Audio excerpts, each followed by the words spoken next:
Okay. To open, I acknowledge that I am on the land of indigenous peoples, including the Apache, Pueblo, and Navajo. Ahlan, ahlan. Welcome, welcome in Arabic to the guest of honor, Dr. Rabab Abdulhadi, and to all of you attending this event today. Today's event is the third in the dialogue series titled Imagining and Shaping Pluriversities, Land-Based Indigenous Knowledges and Pedagogies of Resistance. I would like to start by introducing the co-organizers of this year's dialogue series, members of the Pluriversity Imagination Collective. Humbly, Manal Hamze, Professor in Gender and Sexuality Studies. Dulcinea, introduce yourself, please. Dulcinea Lara, Director of Borderlands and Ethnic Studies. Judith. Buenas tardes, good afternoon. Judith Flores Carmona, Interim Director of Chicano Programs. And Dr. Georgina Badoni, Assistant Professor at the Department of Anthropology. I want to also extend my gratitude to the co-sponsors of the Imagining and Shaping Pluriversities dialogue series this year. They are the Borderlands and Ethnic Studies Program, Chicano Programs, the College of Arts and Sciences Dean's Fellows for Equity, Inclusion, and Diversity, and the Southwest Border Cultures Institute. Finally, it is time to introduce our esteemed guest, Dr. Rabab Abdulhadi. Welcome, Rabab. Welcome. Thank you for having me. Dr. Rabab Abdulhadi received her BA in Sociology, Women's Studies, and Special Honors Curriculum from Hunter College, City University of New York, and her MA and Master's of Philosophy and PhD in Sociology with a fully funded scholarship from Yale University. Dr. Rabab Abdulhadi is the founding director and senior scholar of Arab and Muslim Ethnicities and Diasporas Studies Program, Associate Professor in Ethnic Studies, and Affiliate Faculty in Sexuality Studies at the San Francisco State University. Before joining San Francisco State in 2007, she served as the first director of the Center for Arab American Studies at the University of Michigan, Dearborn. A co-founding editorial board member of Islamophobia Studies Journal, she has published over 80 articles and book chapters in 7 languages in academic, print, and social media. She is lead editor of several anthologies, including Arab and Arab American Feminisms, Gender Violence and Belonging, and winner of 2012 Arab American Nonfiction Book Award.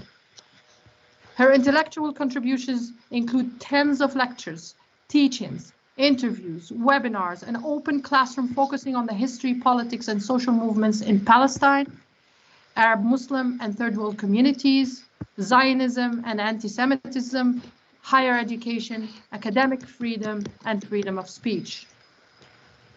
Dr. Abdulhadi's academic articles have appeared in Feminist Studies, Women's Studies Quarterly, International Feminist Journal of Politics, Gender and Society, Radical History Review, Peace Review, and Journal of Women's History.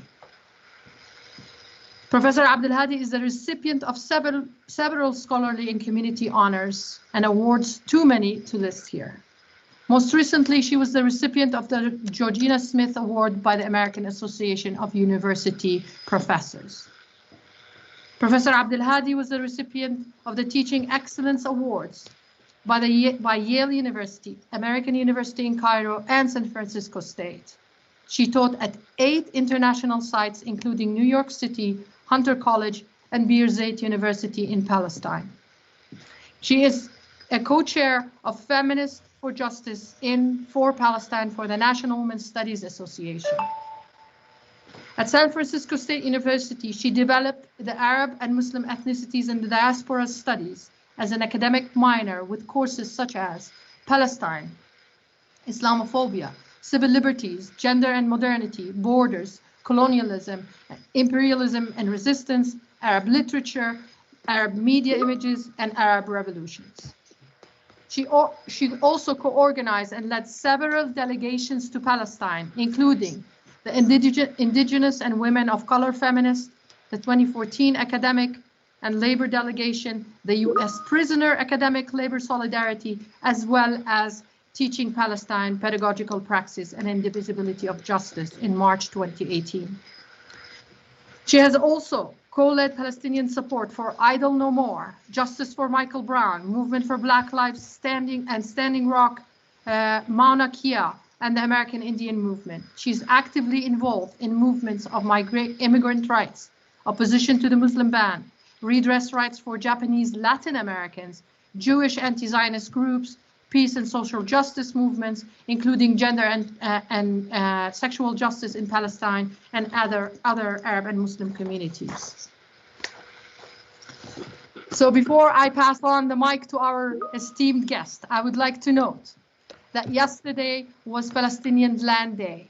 So we are intentionally commemorating this day by learning with and from Dr. Rabab Abdulhadi today and imagining how we teach, learn from the land. Dr. Abdulhadi, the screen and the mic are yours. Thank you.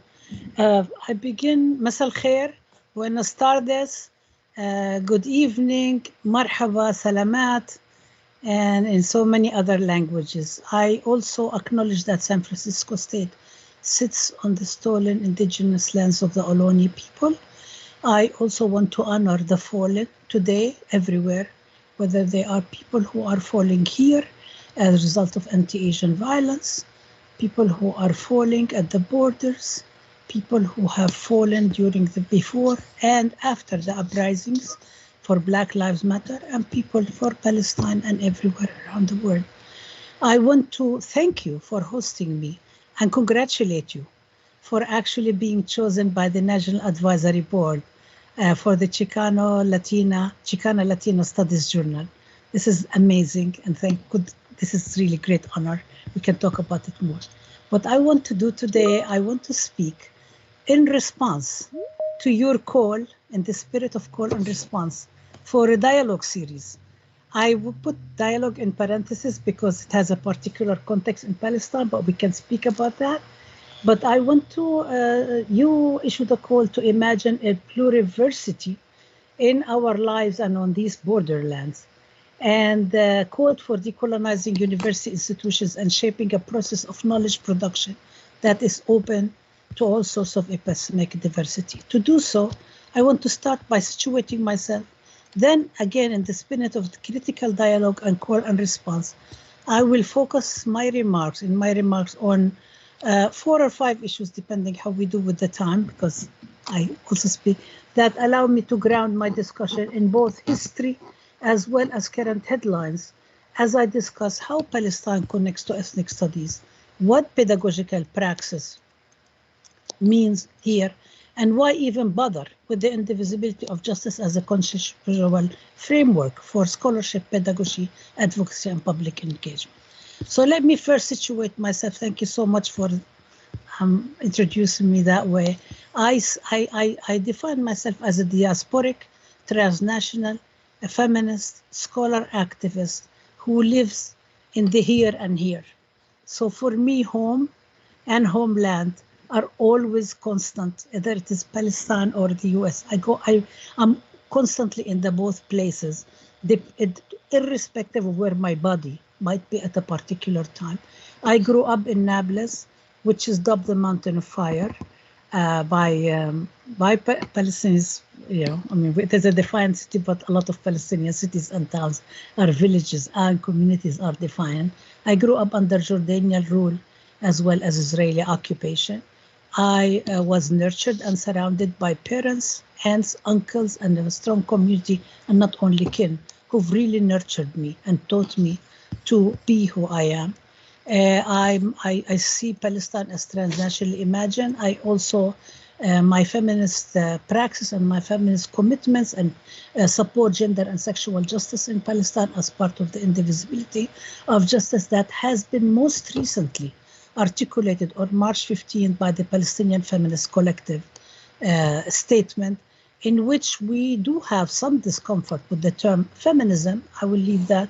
And it's because of its origins and because of its development and sometimes too intimate relationship with liberal and colonial feminisms. But I belong to a different kind of feminisms that we can also speak about.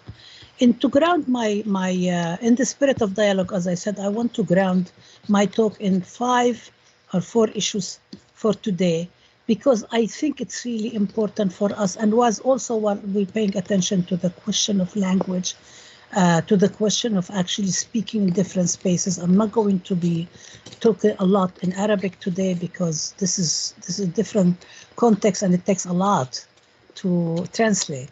But I wanted to start by saying, talk about where we teach and where we work. Today, March 31st is actually Cesar Chavez Day at San Francisco State University. It's a holiday. It's actually the school, it's a holiday.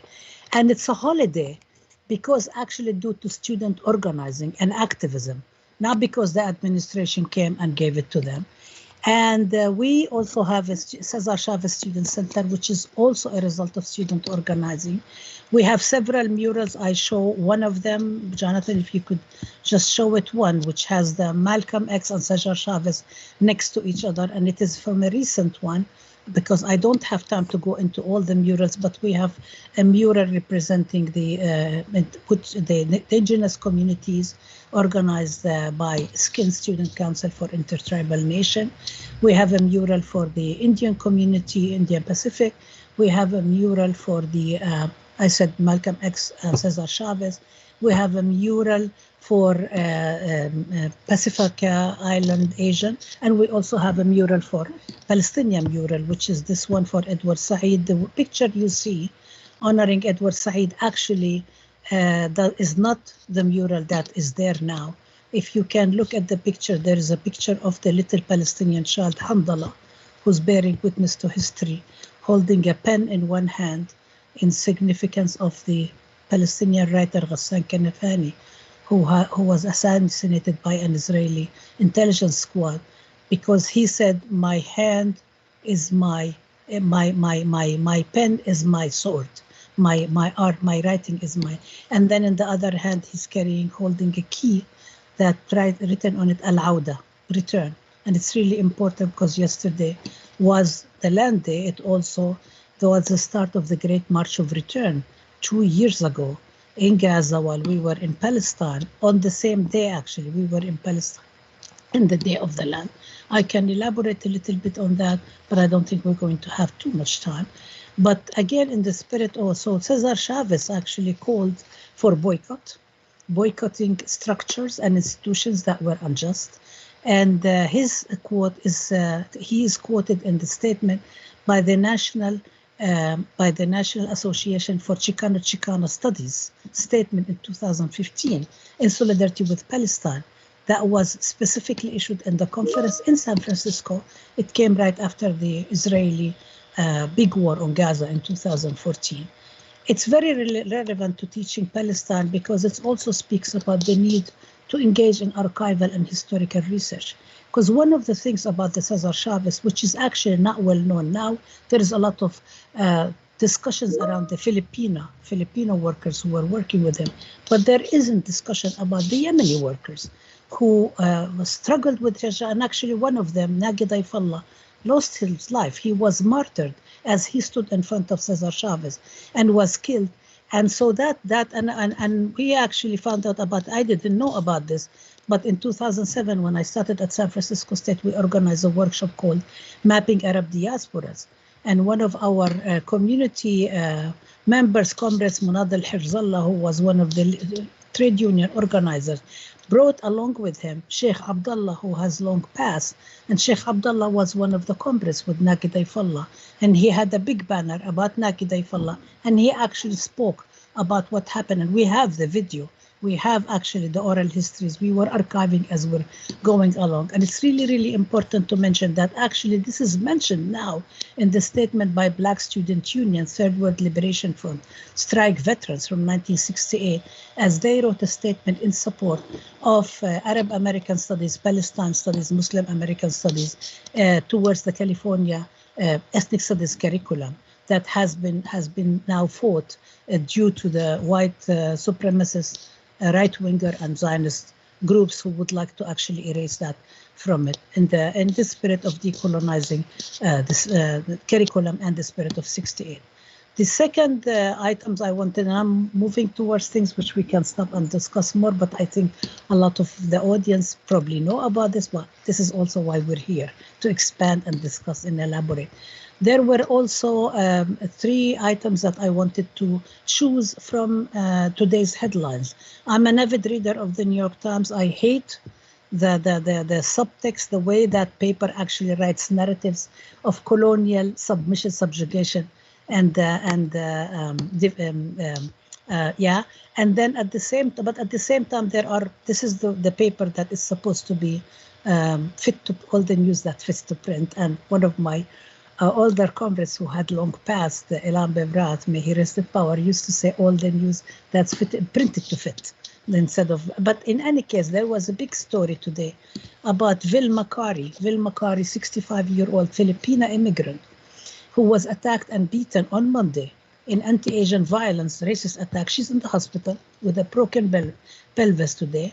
When she was beaten in front of a luxury building in Manhattan, in the luxury 360 West 43rd Street in Manhattan, the door people who were there actually closed the door. One of the things that she was left to fend for herself. And one of the shouts that the guy who attacked her said, "You don't belong here." And that to me brings up several issues. It brings up the question of gender, race, and white supremacy. It brings up the refusal by US authorities to actually classify the attack in Atlanta as a hate crime, because they said it was gender, and kind of like this whole separation of not justice is indivisible, justice is visible, or divided, there is justice. And so they were thinking about it that way, and I actually refuse to see it. But it also brings to mind the racist attack in 2015 against 3 young Muslim students, the Barakat Syrian, Cesar Abu Salha, who was married to him, Palestinian, and her sister, Rizan Abu Salha. They were killed, they were shot point blank, assassination style, in their apartment by some Craig Stephen Hicks on February 11, 2015 in Raleigh, North Carolina. And it also, at that time, also took a while for the authorities to actually acknowledge that it was an Islamophobic hate crime. And if it wasn't for multiple, and it was very clear because they said it was over, they were fighting over parking spaces. And actually he went into there and killed them.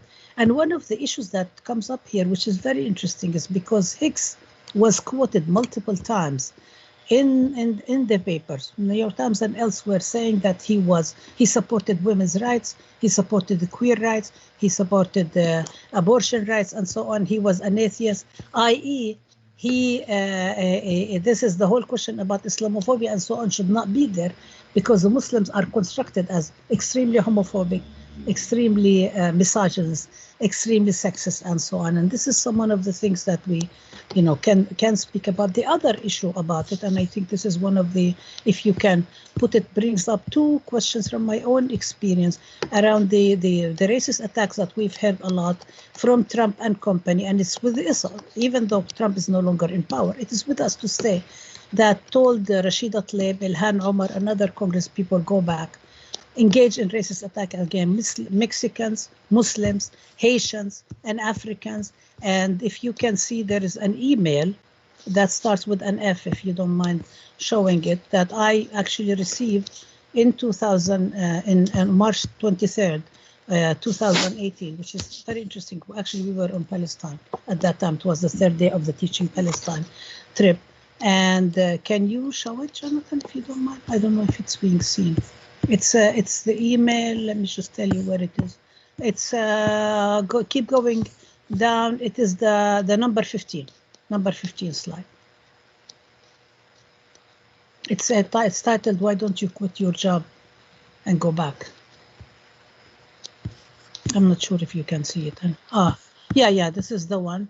I don't want to read what they are saying, but it's basically, it reproduces all the stuff. You see that he talks about supporters of Israel. He says that he says to me, I should go back to Tehran Ramallah or Mogadishu, and I said I'm from Nablus. Actually, it's lost on them, and you can see what is being said here. We can discuss the textual analysis later on, but I think at this point I just want to move on. And then there was another one, if you don't mind showing, and that is the slide number 20. And that is the the email I received in my email box, and the university until now somehow cannot find it. I cannot figure out where it came from and so on. And then the other one, if you are, it's number 20, Jonathan, if you don't mind putting it up. Is it up?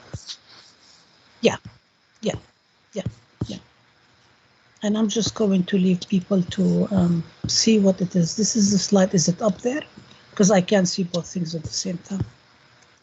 Yeah, okay, so you can see this is that's actually a letter came in the mail to my office in the College of Ethnic Studies. And you can see if you go down, it says a word of caution, in addition to everything else, that I will not advocate violence as a remedy, but please be careful. Your personal safety, careful when you cross intersection, careful when walking away along at night.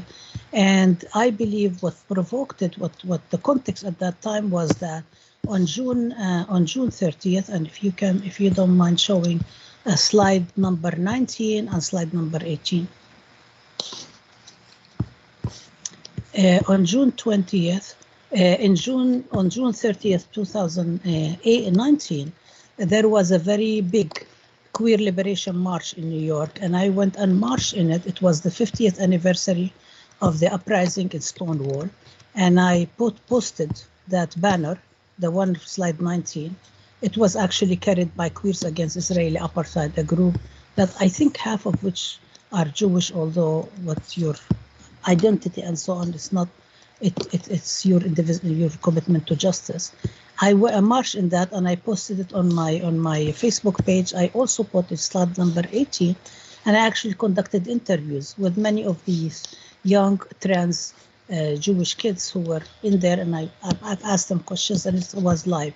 So I received that death threat after, and also it was right after there was an interview on Fox and Friends by Brooke Goldseed, who's the executive director of a legal group called Lawfare, that we have defeated them big time. And she got on there and she basically attacked me and said that I was engaging in anti-Semitism, and Fox and Friends actually engaged in multiple misdistortion as she did. But it's still, nonetheless, I received that shortly thereafter.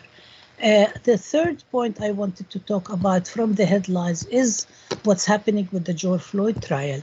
And I wanted to signal not only to the uprisings that has happened last summer after George Floyd was killed, but also about the importance of the witnesses, bearing witness and speaking about what's going on. And how can we today, actually engage in that? But also I wanted to speak about how there was also a very big ad today in the New York Times by Black business leaders calling on the rest of the business community, on their colleagues, and calling for boycott of Delta Airlines and Co. Due to the Georgia Jim Crow law that was passed, and the silence over which multiple corporations are not speaking up, even though they said made a lot of talk and a lot of noise in the summer saying they support Black lives. They put the colors of the African liberation colors on the Empire State Building and so on.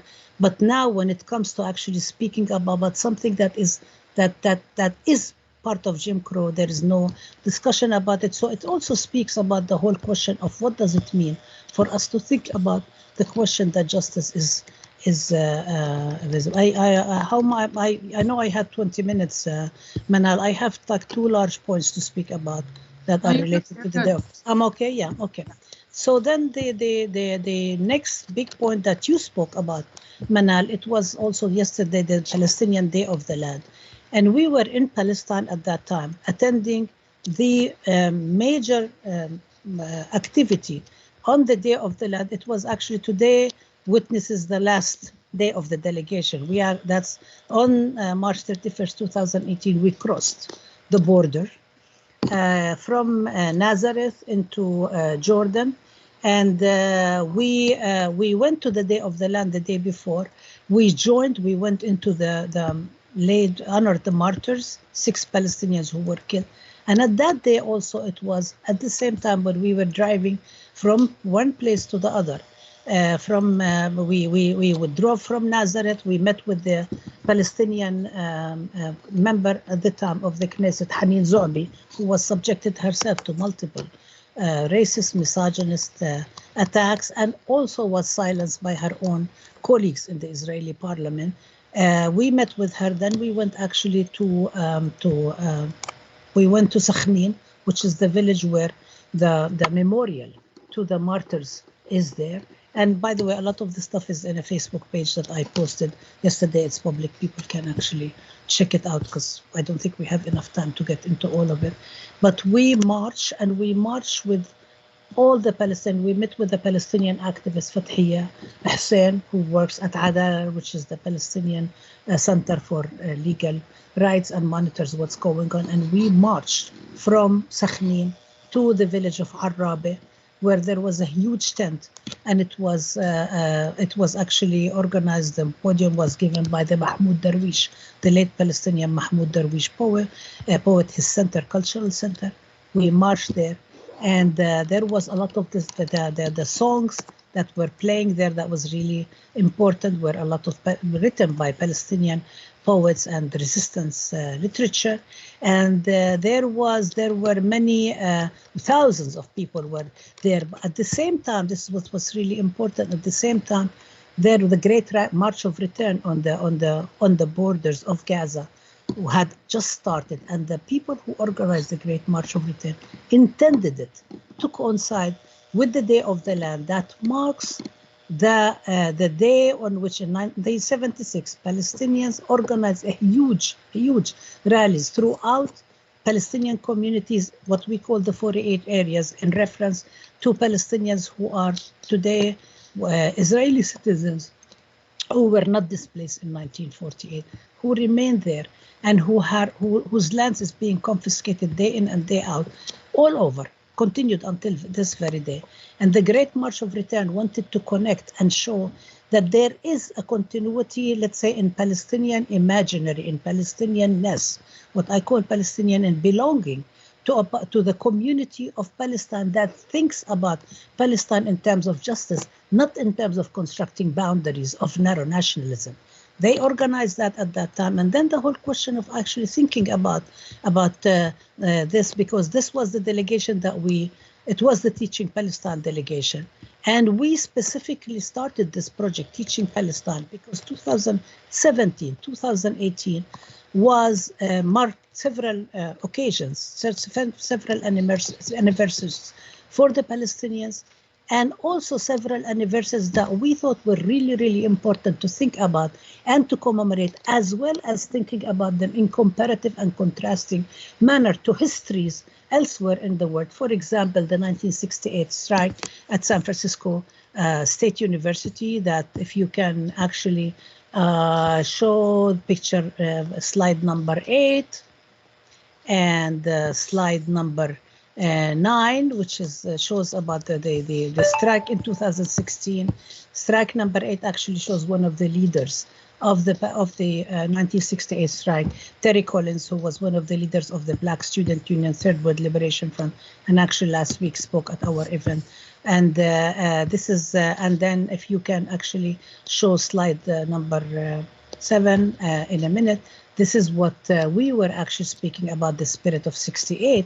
And that is the list of activities that we have organized on the 40th anniversary of the 1968 strike that brought together discussions here in the US and discussions in Palestine. And the reason we felt that it was really important for us to think about the 68 moment, if you will, and the 68 moment can be a very long moment. Of course, people talk about the long 60s, not the short 60s, in order for us to think about, rather than thinking about what happened only in San Francisco or what happened in May 1968, the Paris, or what happened in Senegal or Mexico City, that a lot of the times completely, or Tunisia, completely get erased because people only think about the free speech movement at Berkeley or think about what happened at Columbia University, which are also the ways histories get written and get commemorated and memorialized, but also to think about how can we think about that particular moment in history and see what was happening at different places in the world, not only to understand the different geographies, but also to understand how was it that people were also connecting with each other. So one of the things that we are kind of very much engaged in now, if you can show slide 14, if you don't mind, is this past year we actually commemorated the 50th anniversary of the statement in the New York Times that was organized by Black radical leaders. And that was actually signed by one of our own faculty members, Dolores Cayo at San Francisco State University, who's actually, I mean, she last year, in February last year, my colleagues in Africana Studies commemorated. They honored her because she was also the founder of the dance program at San Francisco State University. However, many people do not even know about her history and connection with Palestine. And this statement that I'm speaking about was signed by people like Grace and James Lee Boggs, was signed by Ella Collins, the sister of Malcolm X, was signed by Flo Kennedy, who was very well known, was signed by many other people. But that was also the moment that came about, that statement came about because there was a lot of histories before that. For example, if you can show slide 13, SNCC, Student Nonviolence Coordinating Committee, that was very supportive around Palestine and actually was penalized as a result. If you can show slide 12, this comes from Epalante, which is the newsletter of the Young Lords Party. It has Palestinian writing and so on. All of this stuff was going on at that time. And this is the stuff that we believe that it's really, really important for us to think about and actually bring all the histories together and criticize and think about them in comparative and contrasting way, but also think about how can we construct oral histories. Who are the living archives who are working among us, who are actually histories are not written? What sort of histories was going on? We know now from the strikers from 1968, actually, that the originator, the person who's actually started the strike was a Muslim president of the Black Student Union, which also part of it, the Muslimness of in the Black community and elsewhere gets dropped, even though many of the Africans who were enslaved, who were kidnapped and enslaved, were actually, some were Muslims and wrote on the walls of the cells in Quranic writing and so on. And Malcolm X speaks about that actually in his speech on the ballot or the bullet, and says, why am I always referred to as a Muslim minister, but other ministers are just ministers? How do we think about that, and what kind of histories do the memories we hear about and so on are evoked about that? So, and then we also know in 1968 there were students from the Organization of Arab Students, there were students from the Iranian Student Association that were very much involved in the strike, and one of the Iranian students actually was sent to Iran, was tortured by the Safak at the time, the Shah's secret service. But these histories are not written, and this is one of the things that the Teaching Palestine project actually speaks about. How can we create critical knowledge? How can we create reciprocal knowledge? And how can we think about decolonizing the curriculum, thinking about those histories, and how can we also bring our programs in the university academic programs in to collaborate both with other universities around the world, like our collaboration with An-Najah National University in the Teaching Palestine. If you can show, please, slide 22, which shows the conference that we held with An-Najah National University. Slide number 24, which was outside the Abu Jihad Museum for Prisoners' Affairs. There's a whole big museum at Al-Quds University, which is actually the campus of the university is cut. The football field itself, football, i.e. soccer field, is actually cut by the apartheid wall, and by Birzeit University. Here, this is slide number 23. Some of our one of our colleagues from South Africa, another one from Haiti, who were part of the delegation. Here's the delegation on the, slide number 21, right after we crossed the border. You can see actually one of the people who participated with us was our comrade and friend, Professor Robin Kelly, who came and at his own expense actually participated and spoke. But there is also a lot of distaste among Zionist forces that would really like to actually silence what we are doing. So for example, here the slice number 17, and I'm going to actually mention a couple of things and I'm going to stop. Slice number 17 actually shows the attack on the collaborative agreement by a group called Campus Watch Middle East Forum, which is was founded by one of the leading Islamophobes in the US. Here's another tweet, number 16. By them, and these are continuing to happen. But for us, we believe that it's also really important for us to organize these delegations, not only in order to think about what we are teaching in the curriculum, but how can we bring the knowledges, how can we decolonize knowledge, and how can we engage in reciprocal solidarities between when we are on delegations. So when we go on delegations, we're not actually engaging in sort of like a naive way, I wrote,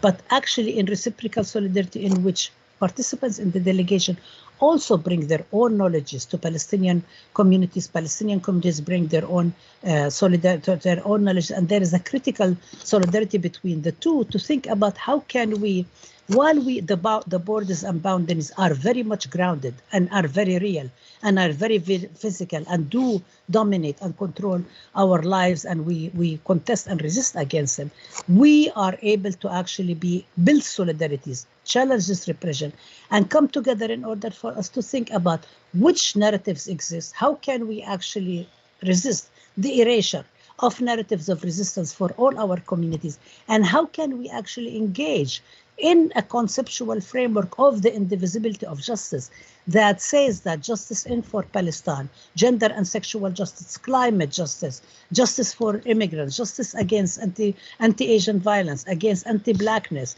to support the indigeneity and support the indigenous rights and indigenous knowledge and so on. How can we think about that, not in terms of listing a laundry list of issues, but to think about that there is something called indivisibility of justice that doesn't only exist today. It's a framework that when I speak about it, I mean, we were inspired by it because of Martin Luther King's statement that if there is an injustice anywhere, is threat to justice everywhere. So this actually came up when we were writing the statement for the Indigenous and Women of Color Feminist Delegation in 2011. It's going to be 10th anniversary this coming summer.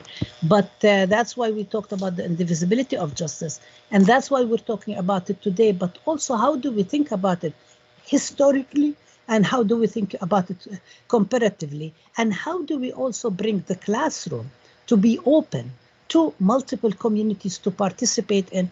And how the knowledges in our communities can actually inform and critique and shape and improve and build upon and make more critical the knowledges that we learn in the academy, i.e. how do we decolonize knowledge, but how do we also hold our institutions accountable to our communities by making sure that we are not closing our classrooms to only those who pay tuition.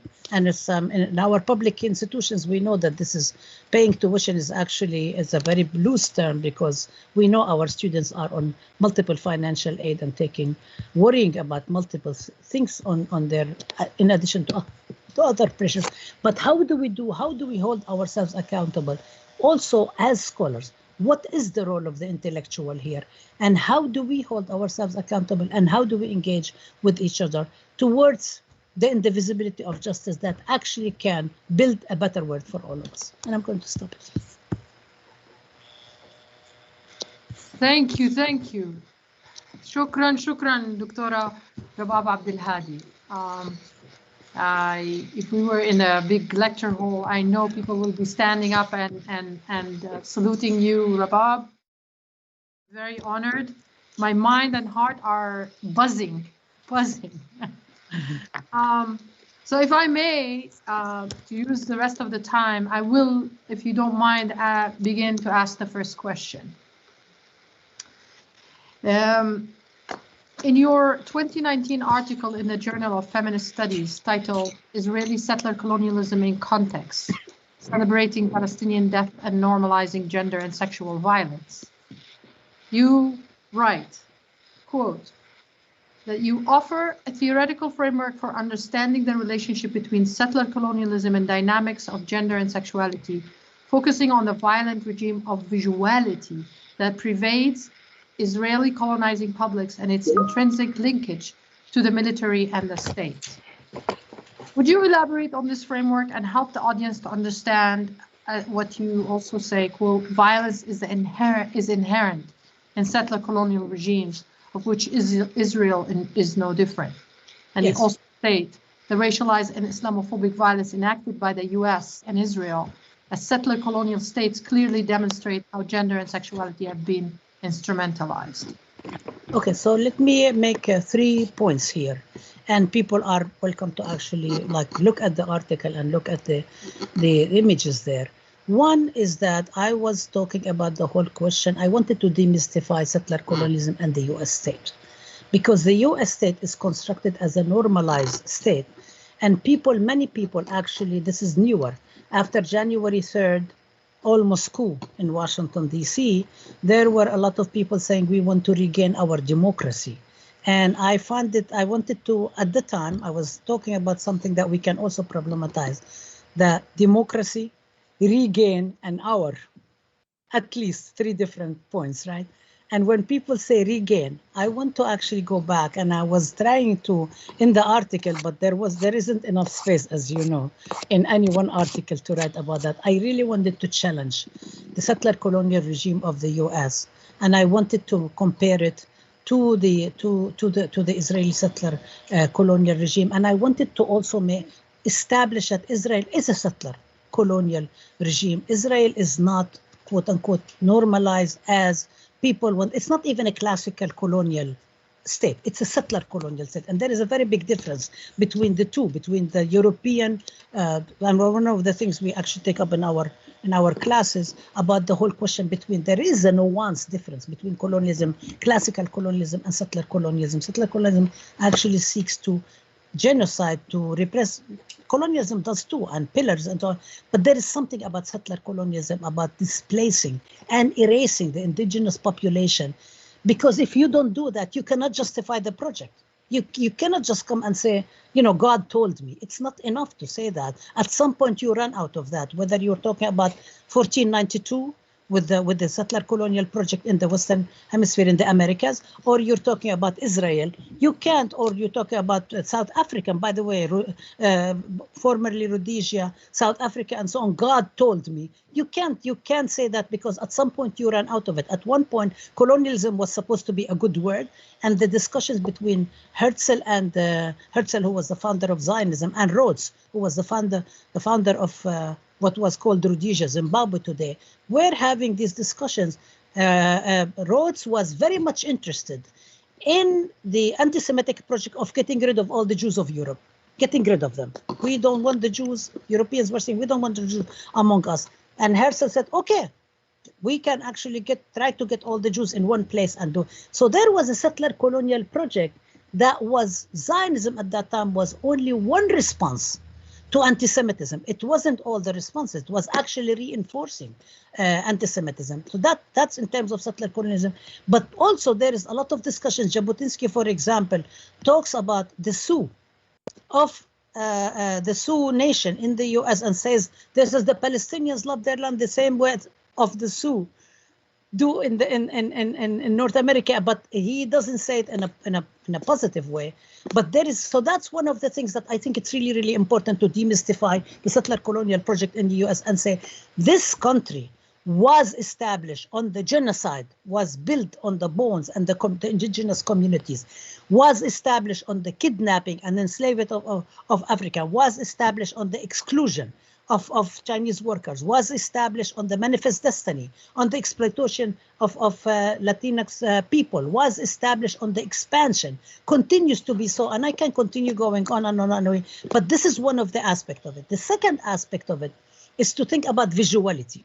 Because this, one of the things that I was actually trying to think about the article is, why is it Israel historically has been very much concerned with its public image? Very much. I mean, ever since Israel was founded, they set up ministries, they assigned the intelligence and the security agencies, all of them, they assigned them the task of making sure that Israel's public image is not tarnished, because Israel cannot go around and say, this is a land without people for a people without a land, which is, or it says that we made the Cesar bloom. I mean, this is really weird, because if you go actually to the Torah and you see there is the discussions of grapes and figs and olives and so on. So if there was a desert to be bloomed, where did those trees come from, and where did the palm trees of the Jesus and Mary, where is this come from anyway? But in any case, there was this big discussion that was, so visuality, I was trying to figure out, why is it specifically during the Gaza war in particular, we started seeing Israelis sitting on a hilltop, eating watermelon seeds, throwing and actually watching the missiles that were bombing Gaza. Why is it that Israelis chanted at the demonstration, Gaza is a cemetery? There is no school today. Gaza is a cemetery. Why is it that an Israeli was wearing a t-shirt that actually made very sexual, violent remarks about Haneen Zobi? I mean, this was all of this. What was going on there? And there were two things going on. One was there was this kind of like scaring Palestinians and enforcing colonial discourses of submission, subjugation, and defeat, telling you're going to be defeated, and telling people who are in solidarity with the Palestinians, don't even think about expressing solidarity with these people. This is a quote-unquote losing project. Don't even invest, which is very interesting neoliberal, terms that speak about. And then they were also telling the Palestinians, forget it, you are going to get defeated.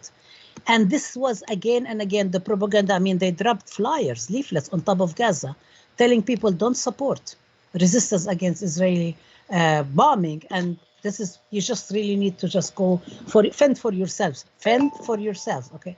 So this was really, really important. I think there was one more point that you asked me about, and okay, so, and then the whole question of what democracy means. And I wanted to actually also the whole question of thinking, not then, I mean, I didn't think about it at that. Oh, the other aspect of it is that there was very big interest about defeating and at the same time also trying to protect. So there is kind of like every single time, for example, when Richard Spencer after Charlottesville got on the Israeli TV and said, I'm a white Zionist.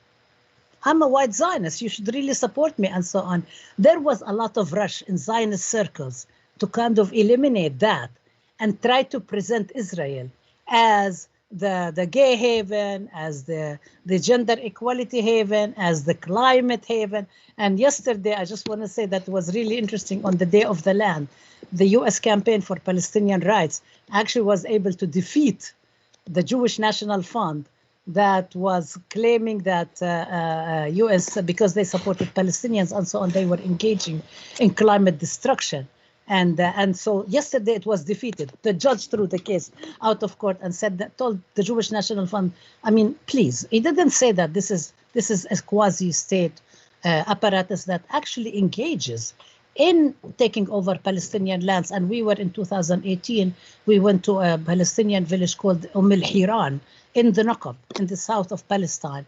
And the village is being destroyed in order to build in its place a settlement called Hiran, that is funded by the Jewish National Fund. And by the way, the pictures are already available on Facebook. People want to near the bulldozer and so on.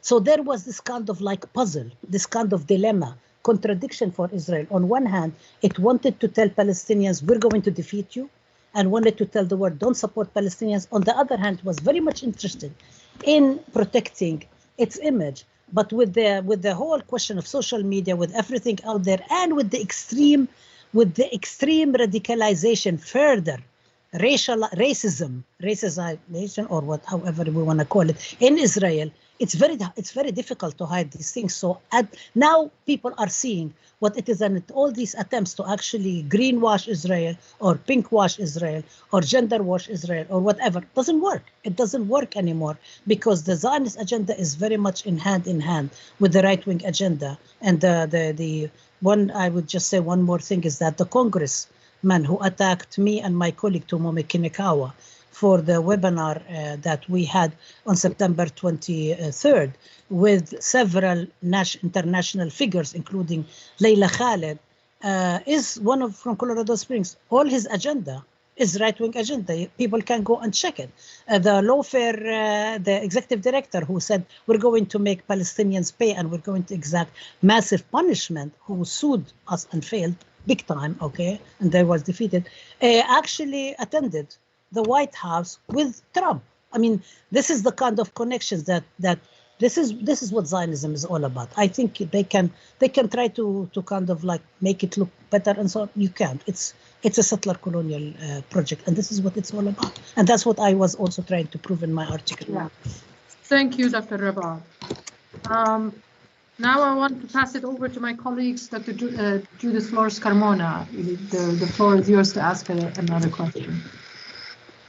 Shukran, Dr. Abdulhadi. Thank you so much. Muchísimas gracias. It's not only very insightful, gracias, but it's also inspiring to see how you see all of these oppressions as interlocked systems, that if one of us is oppressed, we are all oppressed.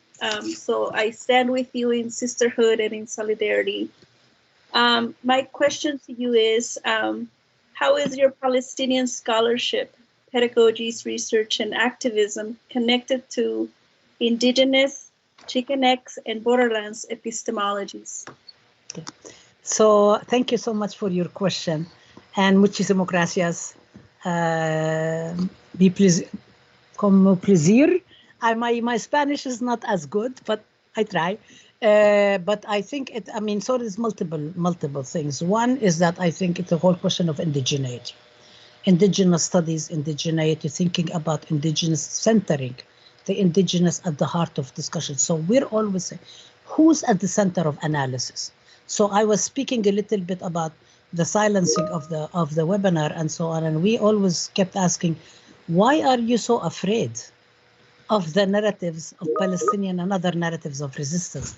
What is it about what we're talking about that you are going to try to displace and erase? So I think it's one of the things that we do, and I do, is to place at the center of the analysis the marginalized communities whose lives need to be actually addressed and analyzed, whether we talk about the Palestinians and then in comparative with critical ethnic studies. This is where also we think about how do we think about the indigenous knowledges and so on. How do we think about oral histories? And even a question of kind of like one of the questions that came to my mind when we started the Teaching Palestine project is that how do people tell their histories? And for whom do they tell their histories? For whom do we tell our narratives? A lot of the times when people are speaking about their own narratives, and it also speaks about the language, it speaks about even which language we're using and so on, many of the time people are not actually speaking for the benefit of the oppressors. They're having their own conversation. Now, we intrude on the field as researchers, and we go and we learn what we learn. We also always believe that we never contaminate the field, and we never get ourselves contaminated in a good way. Now, I'm talking about it because I really want to argue against the whole question of puritanical taboo and all these kind of like anthropological concepts, right? So when you go into, you think about it. So if you are part of the indigenous communities, whether you are Palestinian, or indigenous, Chicanx, Latinx, wherever you are, African, wherever you are, a lot of the times the discussion is not really for the benefit of the colonizers, although sometimes it is. And I think it's sometimes also people who are organizing and then they see a camera and so on, and they speak about it, and then the media, the dominant media, the hegemonic media, reinforces the discourse that they're performing But then you have to go into performance studies and say, isn't everybody performing anytime? And who's performing for whom? And where is the performance happening? And I think this is really kind of like another point. But to think about when people are speaking, they're speaking to themselves, and what language they're using, what kind of expressions. How do we explain? Like yesterday, I was having a very hard time translating what the minibus driver, the Palestinian who was taking us from Nazareth to Sakhnin, and when I heard on the radio all of these bulletins in Arabic and all this music that I knew so well because I used to sing it when I was little on school buses, on picnics by women's organizations and the General Union of Palestine Students, UPWA, and so on and so forth. And you know, you always have the tendency, we always like to sing along, and I have to ad lib, so I don't disturb with my voice. But I said to him, oh my God, you have Unadikum. This is Unadikum is written by Tawfiq Zayyad, who passed, who was the mayor of Nazareth, who was also the chair of the committee that organized the Day of the Land the first time in 1976, whom I actually knew. I actually met him personally, but that's another story. But anyway, so he was, and I said, what do you mean you have Unadikum? I can't believe it. I said, this is from Lebanon, because we were Nazareth. Nazareth, the north of Palestine, is very close to the south of Lebanon, not only in distance, but it's also in kind of sentiments and so on. And he said, no, this is min indna, min indna. And I'm trying to translate yesterday, how do you say min indna, from us? He meant from us. If I say from us, nobody's going to understand what he meant by from us, but he said from here. And I'm like, oh my God, there is a radio station in the Galilee that is reporting on what's happening on the Great March of Return in Gaza. I mean, where they were saying, oh, the shooting is happening, this is what's going on, and so on and so forth. So I think this is the whole question of the knowledge, the way the knowledge is constructed. That's one thing. The other aspect is the borders. That do we have within our borders? First of all, we should all acknowledge that borders are colonial. We have not created any of these borders. The colonialist powers came, and they actually, when you actually look at some places, the map, the person who was drawing the map, his finger slipped, and sometimes France and Britain came together, England, and they divided the Fertile Crescent in the Sykes-Picot Accord in 1916 into spheres of domination, colonialism by Britain and by France. And the same thing with kind of like, this is what the border, and then they always, I know that one of the things that my students and I speak about all the time is that we didn't cross the border crossed us. Mm-hmm. So, but it's one challenge, smaller challenge, but I think there is a bigger challenge about the ways in which borders are constructed, and the ways also, I mean, as if the settler colonial regimes, it's not enough. They don't want us to even look at the subtext. They're providing us with the direct evidence that the same company that built the apartheid wall is the same one that's building the wall of death here in the southwest. Okay, in the Mexico-U.S. border, and I always put them in parentheses because each term. And then students keep telling me, you're doing too many air quotes. And I'm saying, yeah, because we have to actually put them in and not only put them, but also explain what is it that we're talking about. What does this mean? The last thing I would just say is actually we have a course in Ahmed Studies called Comparative Border Studies, Palestine and Mexico. And we teach, and the course was actually developed by 2 graduate students.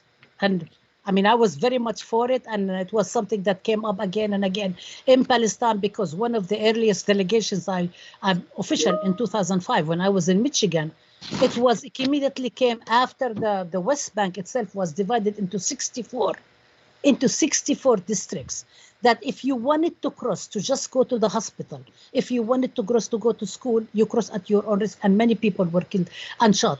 But to think about that part, comparative border studies. So then 2 years ago, I was after Charlottesville, I was offering it to teach. All of a sudden, I get an email from Campus Reform, which everybody knows, a very right-wing publication. They say, can you please give me the syllabus? I'm like, we don't respond. We have a policy. We actually don't waste time in engaging colonialists, and we don't. And then, so not all press is good press, not all media is good media. We don't really just need our time in the sun or our soundbite or whatever. So actually, that is also part of indigenous knowledges. It's part of the defiance and resisting participation in colonialist oppression. So we didn't respond. So then they send a request for public record to me and the college and the university. And soon enough, lo and behold, there was from the administration all sorts of explanations why is it that this course might not get students, might not have enrollment, students. And even when we started to do the course at the beginning, first time we wanted to offer it, I really wanted to teach it. Ahmed and somebody from Latinx Studies and a colleague and I came together. We wanted to do it. The university to us, no, team teaching is not allowed, which is also a liberating resistance, anti-colonial praxis of decolonizing knowledge to actually work together. We even said, okay, give us half the salary. It's fine. Or we will teach 2 courses each and we will consider. It didn't go, it didn't fly. So there is kind of like they can speak all they want about how liberatory they are, how emancipatory, how wonderful it is, but they will fight every single day against open classrooms. They will fight so this is some of the stuff that we do. So we are engaging with communities. We do not go, students cannot go to communities on their own, just walk in, just because there are no borders or boundaries and no gatekeepers. You could just go. No, you can't go. You have to actually speak with the communities, irrespective of it. And I've actually done it in Egypt when I was 2001, when I took my students to Sabra and Shatila on a field trip. We didn't go to Shatila. There are no boundaries on the Shatila refugee camp where the massacre. There are. You can just walk. But we actually connected with multiple scholars, activists, community activists, and so on. We did not walk until we had people from, and this is something that I learned also from Latinx, Chicanx, indigenous studies, and we teach as well about kind of like figuring out how we can respect the sovereignty, however relative it is, however contingent it is, however not 100%, not absolute, and it, and sometimes it's okay, sometimes it's not okay. How can we do that in our knowledge? So I think there are a lot of ways in which we come together. Thank you. Georgina or Dulcinea? Georgina.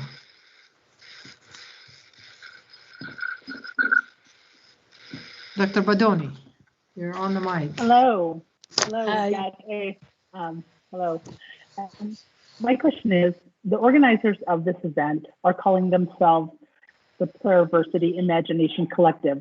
We are working to move from a university structure to a pluriversity structure. How does your work help us envision a pluriversity? What needs to happen to make a sustainable shift in higher education institutions? Yes.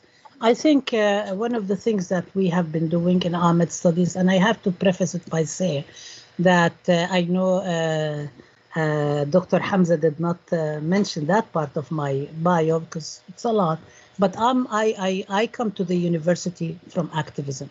I was a community organizer, and I went to actually receive my PhD, my BA, MA, MPhil, and PhD, because I was a community organizer. And sometimes I used to go speak and people don't listen to me. So they will quote people who have DR and men people more than women. I mean, we know how that economy and how that industry, even within solidarity and the movement work and so on. So I said, you know what, I'm going to go get my PhD, put the DR in front of my name, maybe people will listen. So I come from that. I come from an accountability to the community first. And I learned a lot of the stuff I learned growing up. I read The Wretched of the Earth. I read many of the scholars we're talking about. I've actually first time heard even of Gloria Anzaldúa in the movement.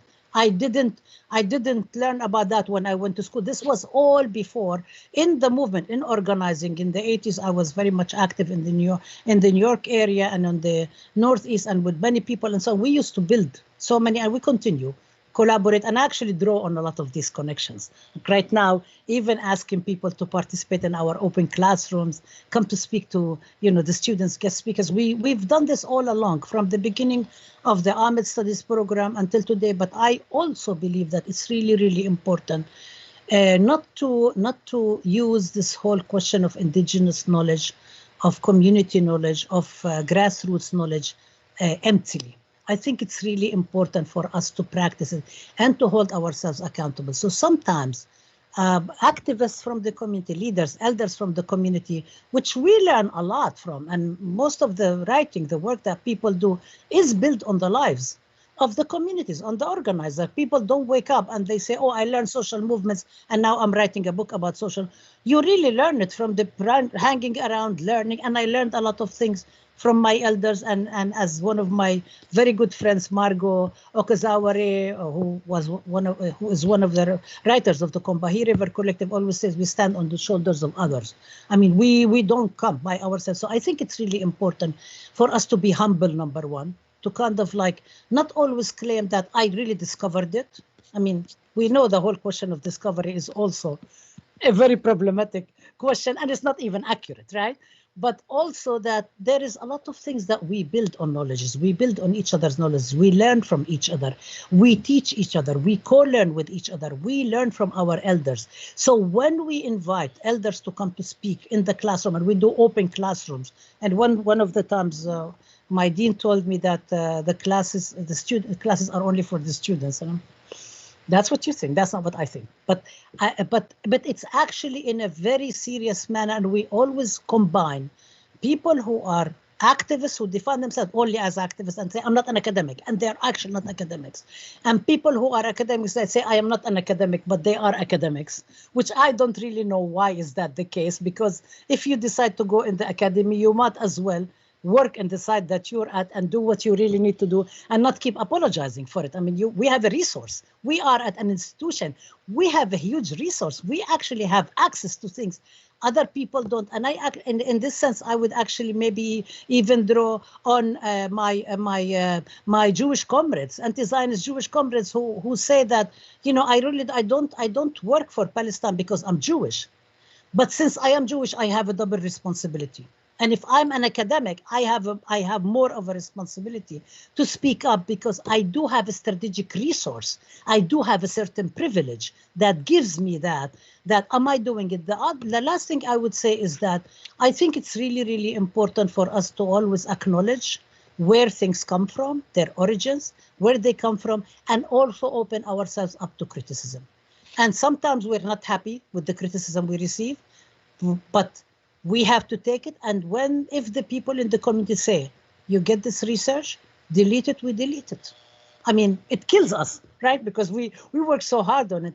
But I mean, this is what collaboration, this is respect, this is what it means to be an organic scholar, to be an organic intellectual, to really engage and to work, if you want to say pluriversity, to work towards actually enabling, instead of us becoming the gatekeepers, to disable, and in order for us to actually block the possibilities of building justice for all the communities, because we are in a privileged space.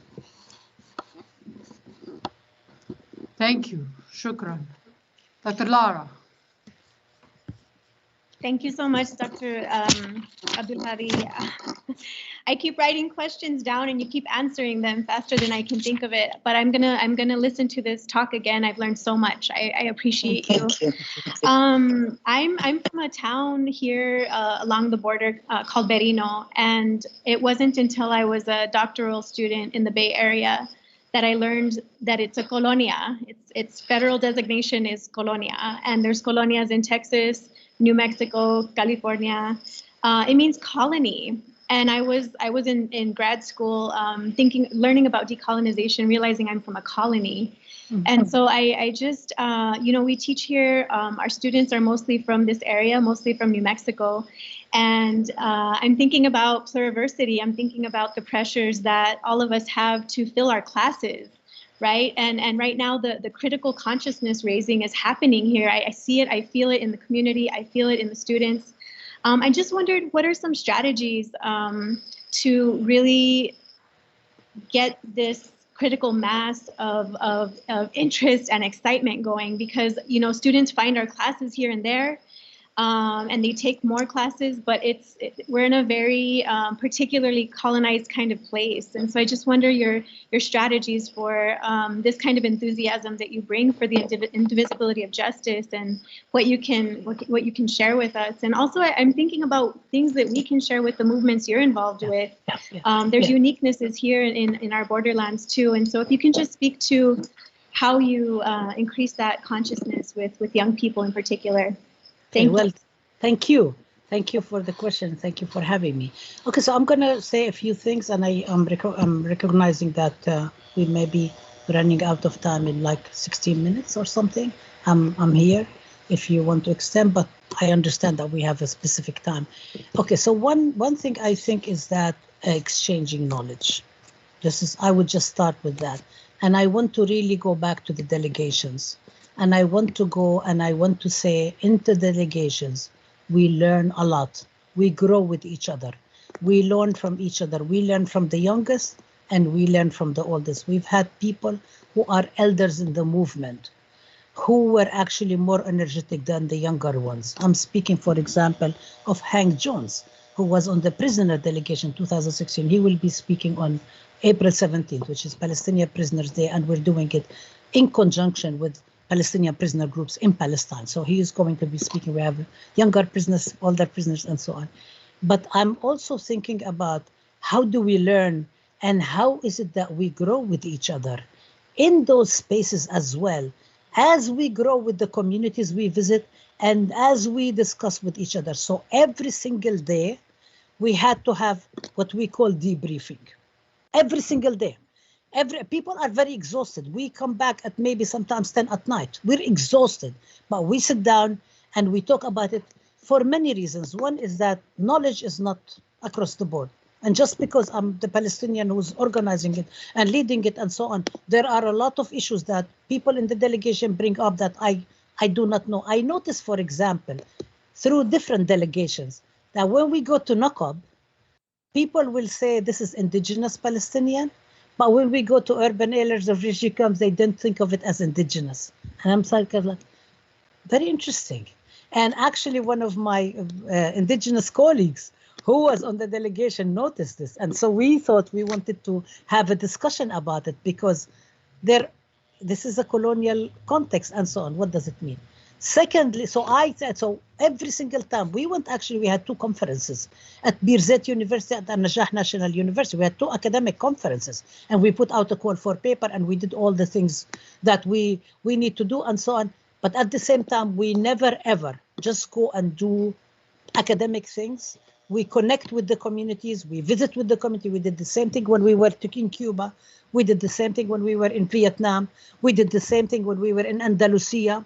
We were everywhere. We did the same thing when we were in El Paso, when we were in Albuquerque. We were everywhere. We were invited to participate in Crystal City, Remembrance. Crystal City was a concentration camp that was set up for indigenous, for Japanese people, and we were invited.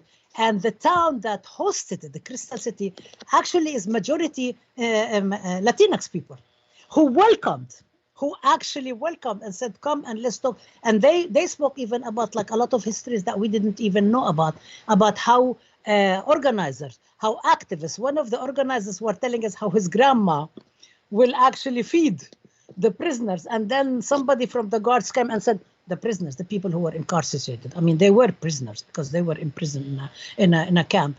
But somebody says to her, you can't be feeding them. She said, why? Oh, because they're the enemy. And she's no enemy. This is people. So there is all these. So that I think it's really, really important to combine the two. But I also want to think one more thing is that it is a very, very tall order. It is very difficult today in the age of the neoliberal university, in the age of the neoliberalism in general, in the age of making education so much about dollars and cents and about making money and raising money and doing all of these things and quote unquote marketing the university as this or this and this. It's a very tall order. It's very, very difficult. And we're experiencing, I mean, we have the only college in the country for ethnic studies as a result of the 68 strike. We experience a lot of it because our universities has been privatized. Our university gets money from donors. So a lot of the times it's the donors, what the donors say is whether there is an Ahmed Studies program or not, whether the course or not, whether Rabab Abdulhadi gets to speak or not, whether my students get to say what they want to say. And I'm talking about my students, I'm not only talking about Palestinian, Arab, and Muslim students, I'm talking about all students, Black students, students from indigenous community, League of Filipino Students, MECHA. I mean, the stuff that the students experience because their activism is being disciplined and being policed by university. I mean, the students actually, one time they came up with the rule that you can't choke. And the students choke, and all of a sudden the custodial staff comes and cleans. Like, since when people who are part of a union, staff union, are so eager to go and clean up the choke? Because they were instructed by the university police to go and do it. So there is this kind of like, I mean, and the thing is the students are really smart and they know that these are our moms and pops and our community members and so on. But there is something about the ways in which the university always tells me, I mean, I've been criticized that I actually ask the students to do a lot. I ask them to read the classics and the critique of the classics, the colonial knowledge and the decolonizing knowledge. So I don't just say, okay, we're going to discuss, let's say, Frantz Fanon, but we also read from, quote unquote, the French Enlightenment, which is very interesting today, given the whole attack in France on the policing and the rising Islamophobia and so on. But that takes a lot, because you have to do a lot in the class. And then it's also, there is the pressure on you teach so much that you don't have, like I compare always my experience teaching at private universities. I taught a course at Yale with 4 students, 4, because it was Yale. This is very different now. We have to have so much enrollment. The pressure sometimes comes from our own colleagues, not only from the university administration, because I want to also say that there are also pressures on us with the carrot and the stick, that if you become too much of a loudmouth, you're too much of a troublemaker, you are going to be isolated, you're going to be experiencing, you're going to be constructed as radioactive, and you're going to be deprived of leaves, of sabbatical, of fellowships, and so on. And people who toe the lines are going to be rewarded. So all of these issues, the question is, how is it, if we really believe in the principle of the indivisibility of justice, and we believe in struggling for the indivisibility of justice, how is it that we can struggle? How is it that we can, as colleagues, protect each other and support each other? How is it that we, I don't know if you have a union, but we have a very great union that's been really confronted. I mean, the university has been really nasty, the university administration. And so how do we also demystify the whole quote unquote liberal talk about, oh, this is nice, but it's all coached in sort of marketing certain things that we need to insist on educating. Not everything, we don't have to hit people over the head all the time. Sometimes we need to hit people over the head, euphemistically speaking, so nobody can come and say that I'm advocating violence, because my words have been doctored many times before. But I'm saying, how do you actually like give people a consciousness raising call? And how is it that you take people along? And how is it that not everybody at the same place? White supremacy rules supreme in this country, and white supremacy and all its derivatives about all our communities, and about gender, about sexuality, about climate, about everything. How can we actually do that in a way that we can take our colleagues along at the same time? And it's a very, very tall order, because it's exactly how we also teach about spaces for communities and so on. How is it that white supremacists say that we're not even supposed to have our own spaces? We're not allowed. If we do that, we're separatists. We're trying to promote a different reverse discrimination and so on. There is a lot of attacks against affirmative action. I mean, this is the environment we're living in. And we are contesting the stuff in the general environment, in the dominant spaces, as well as in our own, and in the pressures that we see. So it's actually, I don't think it's a very easy task. I think it takes a lot. And I think working with each other, interacting with each other, collaborating with, sharing resources with students, letting students know that we're not treating them as young children, but actually as adults, because there is this whole construction of the students as being too innocent.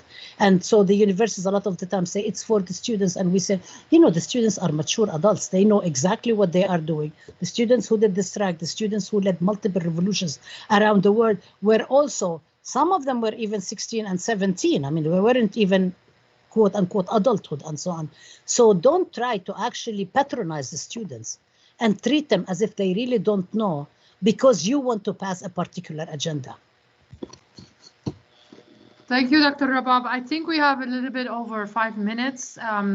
Dr. Lara, would you like to ask the last question? Or because I see a lot of amazing remarks, appreciating your talk. They're inspired, they're making connections with your comparative analysis. They're appreciative of your wisdom. All sorts of good remarks, and we've had, I think, at some point 31 people on YouTube. I don't know how many people on Facebook. So this is going to have reverberation in many people's minds and hearts. But in the last 5 minutes, maybe we could do one more question, unless Dr. Rabab, you would like to make one last statement. No, I'm very happy then engage in questions. I just wanted to ask Jonathan if he can show one of the last slides that we use all the time, and it's the 125. Just show it.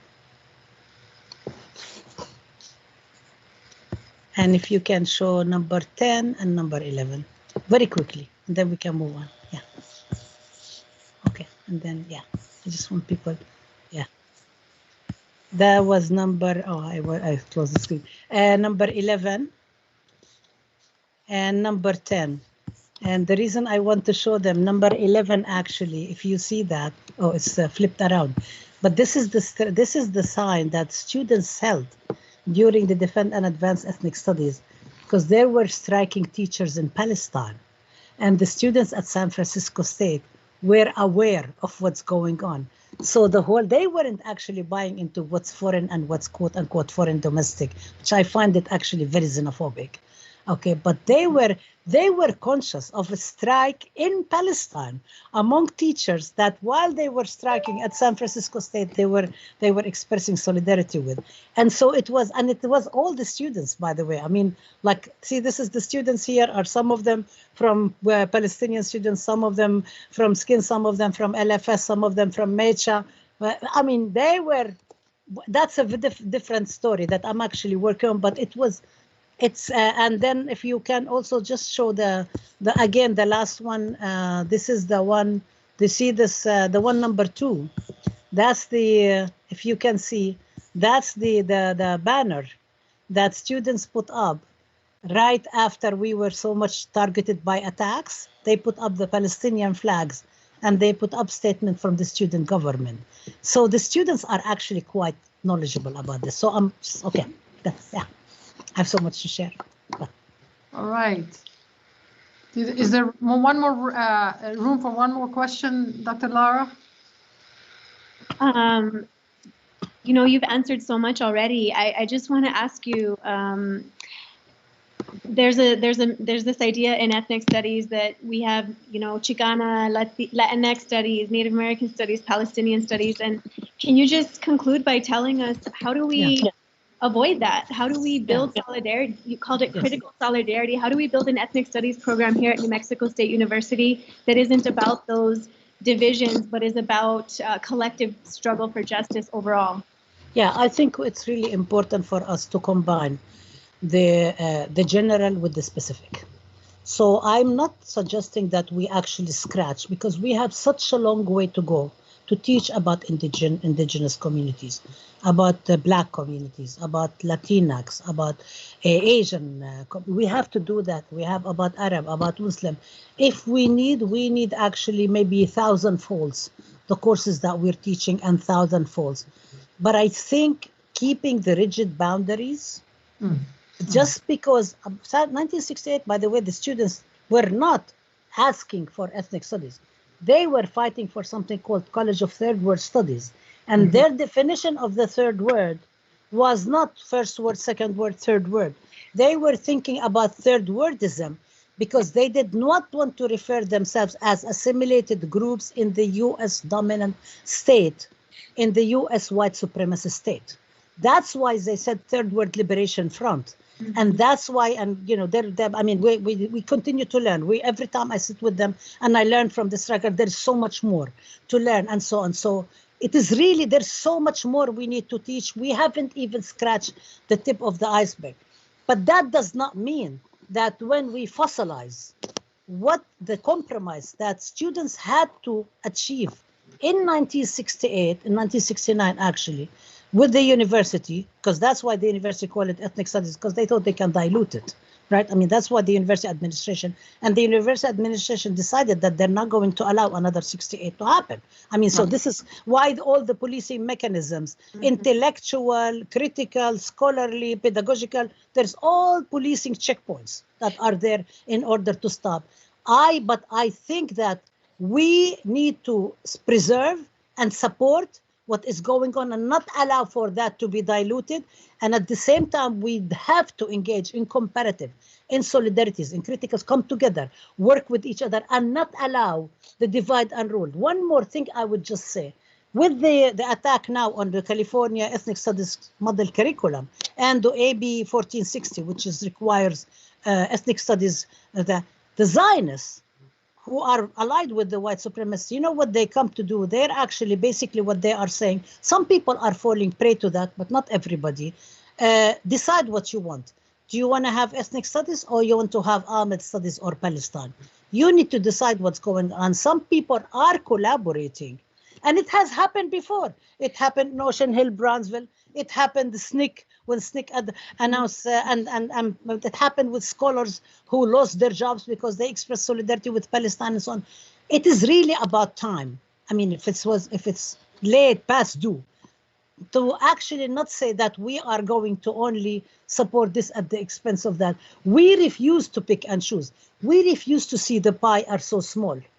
We want the whole world. We don't want to say, okay, here, take the crumbs and divide over them.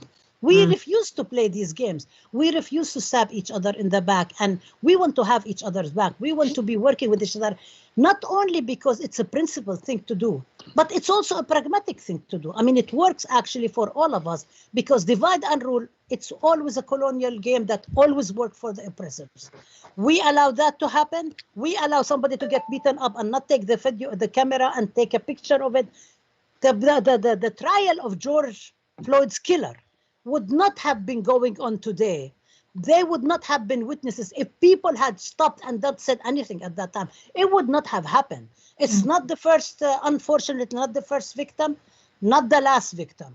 This is the reason because it was caught.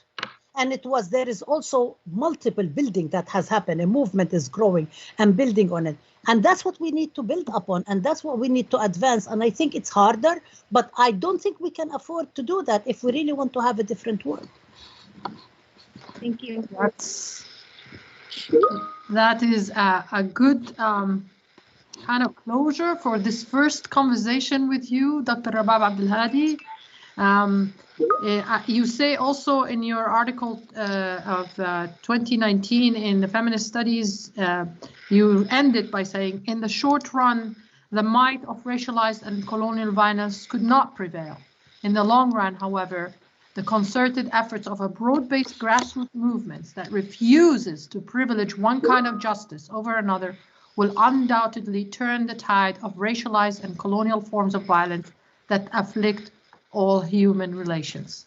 We are your students, your learners, your colleagues, your collaborators. We are so honored that you gave us your time today. We promise you, Dr. Rabab, to bring you here to show you our gratitude in different ways. And it's just the beginning of our relationship together. Thank you so much. And thank you for the audience who stayed with us. And thank you for having me. It's so energizing. We love that. Thank you. Yes. So may you have a good evening. تصبحوا على خير. And bye. We can stay on this together for just a second.